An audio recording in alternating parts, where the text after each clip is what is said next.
Hello friends, hi. ఒకటి ప్రేమ లేఖ friends, విందామా? నా కన్నులకు కలలు కరువైన వేళ నీ కన్నులను చూశాను. నా పెదవులకు చిరునవ్వు కరువైన వేళ నీ పెదవులకు చూశాను.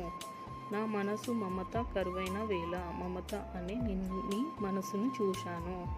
ఆ క్షణం నుంచి ఈ క్షణం వరకు ఏ క్షణం మరవకుండా నిన్నే తలుసుకున్నాను. నీ ఊరేమిటో తెలియదు ఊహించాను. నీ పేరేమిటో తెలియదు కానీ ప్రేమించాను.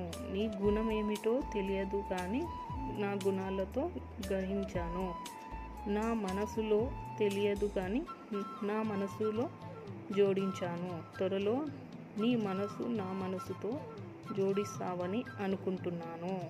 ఐ లవ్ యూ అని ఫేస్బుక్, వాట్సాప్లో చెప్పవచ్చు, కానీ లవ్ యూ అని చెప్పడానికి మాత్రమే అవి సరిపోతాయి. ఓకే ఫ్రెండ్స్, మళ్ళీ కలుద్దాం ఇంకో